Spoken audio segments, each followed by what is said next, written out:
When 11-year-old Justin walked into the Hells Angels clubhouse, the room went silent. His black eye told one story, but his words hit harder. Can you be my dad for one day? What happened next would change not just his life, but an entire community. This is a story about the family we choose and the unexpected heroes who answer the call. The heavy door of the Hells Angels clubhouse swung open on a Tuesday afternoon, letting in a shaft of golden sunlight and something nobody expected. A kid. Justin stood in the doorway, backpack hanging off one shoulder, his sneakers scuffed and too small. The conversations died mid-sentence. 12 bikers stared at the 11-year-old who just walked into their world uninvited. Robert, the chapter president, set down his coffee, his eyes locked onto the boy's face. That's when he saw it. The purple bruise blooming around Justin's left eye, fresh enough that the edges still carried hints of red. "You lost, kid," Ben called from the corner. Justin's throat bobbed. His hands twisted the straps of his backpack. But then the boy straightened his shoulders, lifted his chin, and said the words that would crack open something in every man in that room. "Can you be my dad for one day?" The silence that followed carried weight. Robert's eyes found Tommy first, foster care who'd aged out alone. Then Diego, whose father vanished before he could walk.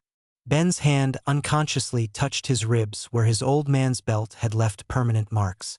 "Career day," Justin continued, voice steadier now. "At school next Friday. Everyone's bringing their parents to talk about their jobs. I don't have anyone to bring." Robert stood slowly. "What about your folks? My real dad died in Afghanistan 4 years ago, and my mom's boyfriend." He stopped, fingers unconsciously touching the bruise. "He's not really the career day type." Diego moved closer, crouching to Justin's eye level. "That shiner. How'd you get it?" "Fell off my bike."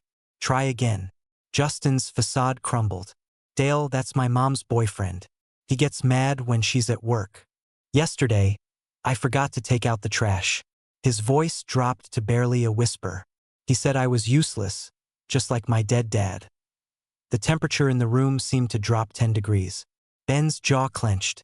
Tommy's knuckles went white around his beer bottle. Robert felt something ignite in his chest. Something protective and ancient. "And school?" Robert asked gently. Justin laughed. "But there was no humor in it. There's this kid Nicholas.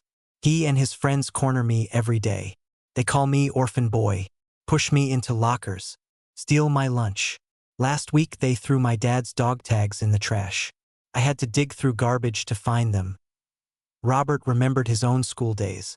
The hunger, the shame, the way loneliness could feel like drowning on dry land.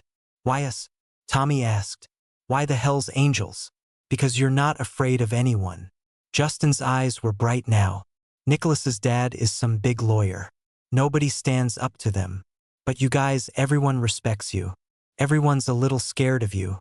I thought maybe if you came just for one day, they'd leave me alone. I'd have someone in my corner." That last sentence hit Robert like a punch. The bikers looked at each other. No words were spoken, but entire conversations happened in those glances. They'd all been Justin once. Scared, alone, desperate for someone to see them. Robert made his decision. "Friday, you said." Justin nodded, hope flickering across his face. "What time?" 9:30, room 204. Robert turned to his brothers. "Who's got Friday morning free?" Every single hand went up. "All right then, we'll be there." "All of us." Justin's eyes went wide. "Really? Really? But Justin?" Robert's voice went serious. "This thing with Dale. Does your mom know? She's so tired all the time. She's working so hard to keep us afloat after Dad died. I don't want to make things harder. Protecting your mom by taking hits isn't noble. Kid, it's just more pain. I don't know what else to do." Robert knelt down, putting them eye to eye. "You just did it. You asked for help. That takes more guts than most men ever show. We're going to handle this." Career day is just the beginning. As Justin left, the clubhouse erupted in quiet conversation. They had 4 days to plan. Robert watched through the window as Justin walked away and noticed something. The boy's steps were different, stronger. His steps carried a weight they hadn't before. Not burden, but purpose. Friday morning arrived with gray clouds that threatened rain. Justin woke at 5 a.m. too anxious to sleep. He'd replayed Robert's promise 1,000 times in his mind, terrified it had been just words. Adults made promises. Adults broke them. At school, Nicholas was waiting by the lockers. Look who showed up. Ready for your big presentation, orphan boy? Oh wait, you don't have anyone coming, do you? Justin kept walking head down. My dad's bringing his Mercedes. What's yours bringing? Coffin. Brett shoved Justin into the lockers. His shoulder screamed in pain, but he didn't react. By 9:15. The classroom was filling with parents. Nicholas's father arrived in a three-piece suit. Brett's mom brought a stethoscope. Justin sat in the back row watching the clock. They weren't coming. Of course, they weren't. Then just past 9:30, the rumble started. It was distant at first, like thunder rolling in from miles away. But it grew until the windows rattled and conversation stopped. 32 motorcycles rolled into the school parking lot in perfect formation. The Hells Angels had arrived. Justin's heart nearly exploded. They came. They actually came. Robert led the procession. They parked in a perfect V formation, killed their engine simultaneously, and dismounted like a military unit. Mrs. Peterson stood frozen at her desk as the bikers filed into her classroom. Justin Miller. Robert's voice filled the room. Justin stood, legs shaking. We're here for you, kid. The classroom exploded in whispers. Nicholas's smirk had vanished. Robert addressed the class with calm authority. Morning, everyone. We're the Hells Angels Motorcycle Club. Justin asked us to talk about what we do. So let's get into it. He started with the basics. How motorcycles work, the engineering behind them, the physics of balance and torque. Ben stepped forward and talked about their community programs. Toy drives for children's hospitals, fundraisers for veterans. Most people see the patches and make assumptions. Brotherhood means being there when it counts, especially when it's hard. Then Miguel moved to the front. I grew up in a house where love looked like a fist, he began. The room went silent. My father drank. By 13, I was heading down the same path. Fighting, stealing, hating everyone. Then I met Robert. He gave me a choice. Keep destroying myself or build something better. This club taught me that real strength isn't about violence. About protecting people who can't protect themselves. It's about breaking cycles instead of continuing them. Diego pulled out a photo. This is Tommy at 15 living on the streets. This is Ben after 3 tours in Iraq with nobody waiting at home. We're not perfect. We've all got scars. But we choose every day to be better than what broke us. Robert turned to Justin. You asked us to be your dad for one day. But here's the thing, kid. Real family doesn't work on schedules.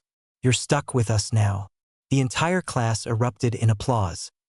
After the presentation, Nicholas's father approached Robert with a forced smile. Quite the performance. Robert met his eyes steadily. Your boy gives Justin trouble. That stops today. Are you threatening? I'm promising. There's a difference. As the bikers prepared to leave, Justin couldn't find words big enough for what he felt. Robert just squeezed his shoulder. See you tomorrow, kid. We're teaching you to change oil. The weekend passed in a blur. Justin spent Saturday at the clubhouse learning basic motorcycle maintenance. But Monday brought reality crashing back. Dale had seen the video. Some parent had posted it on Facebook and it had spread through the community. By the time Dale stumbled home Monday evening, 3 beers deep and smoldering with humiliation, he'd watched it 17 times. Justin heard the truck before he saw it. You think you're special now? Dale's words slurred at the edges. Got your little biker friends? Justin's mother wouldn't be home for another 2 hours. I just needed someone for career day. You made me look like garbage. Everyone at the bar was talking about it. You're not my father. The words escaped before Justin could stop them. Dale's face went purple. His fists drew back. Justin closed his eyes. The blow never landed. The front door opened. Robert walked in first, followed by Ben and Diego. 3 more bikers flanked the entrance. Dale's fist remained frozen midair. What the? Get out of my house. Not your house. Lease is in Jennifer Miller's name. Jennifer gave us a key this afternoon. She's known for a while something was wrong. Dale dropped Justin and lunged toward Robert. Ben stepped between them. You don't want to do that. Diego placed a manila folder on the kitchen table.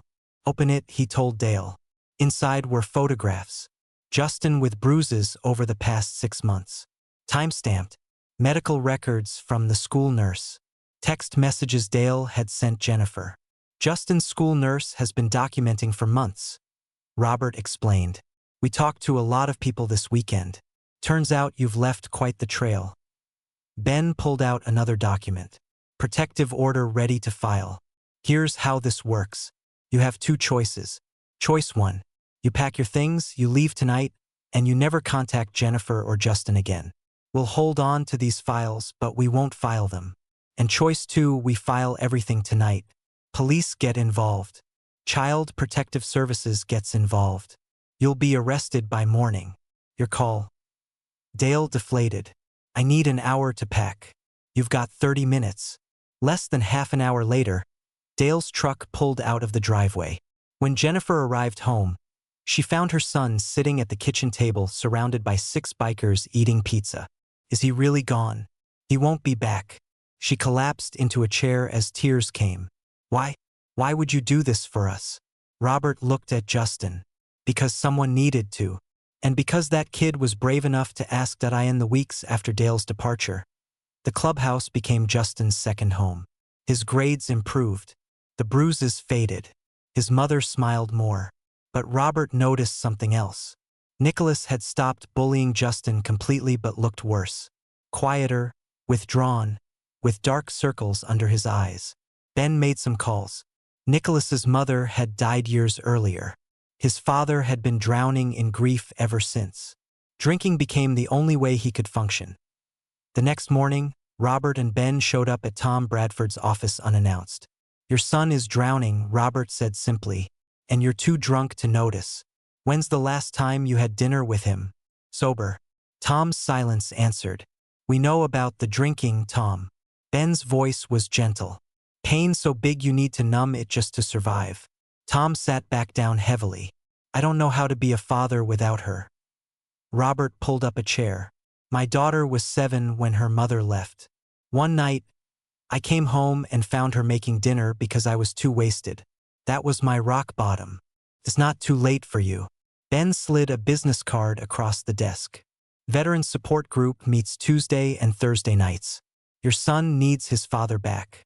We'll help Nicholas, too. Youth mentorship program we run. But this only works if you both want it. Days later, Tom attended his first meeting. Nicholas was harder to reach. When Diego approached him after school, the kid's defenses shot up. I'm not going to some stupid program. Justin goes. That stopped Nicholas cold. Justin's in it once a week. Ask him yourself why he'd want you there. The confrontation happened at the clubhouse the following Saturday. Justin was sanding wood when Nicholas walked in. I'm sorry. Nicholas's voice cracked. For everything. Justin studied him for a long moment. Your mom died, right? Nicholas nodded. That sucks. My dad died too. You want to help me finish this bookshelf? I'm terrible at corners. Nicholas's eyes widened. Serious. Robert says, we're better at building things than breaking them. Might as well start now. The years unfolded one day at a time. Justin grew taller. His confidence solidified. Nicholas became his unlikely friend. Tom Bradford got sober and started coaching Little League. Jennifer Miller finished her nursing degree. Graduation day arrived with perfect sunshine.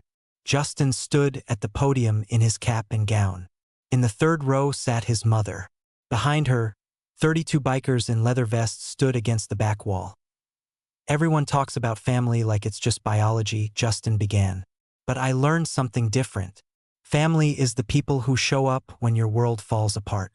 His eyes found Robert. Family is a group of bikers who answered a desperate kid's question and stayed long after they had to. They taught me that strength isn't about intimidation. It's about protection. That real men build others up instead of tearing them down. After the ceremony, Robert handed Justin a folded leather vest. The patch on the back read, "Honorary Brother, Forever Family. You earned this." Justin pulled it on and the bikers erupted in cheers. His mother hugged him tight, whispering, "Your father would be so proud." "Which one?" Justin asked, grinning through tears. She laughed. "All of them." Justin found family where he least expected it. And those bikers proved that real strength is knowing when to protect, not hurt.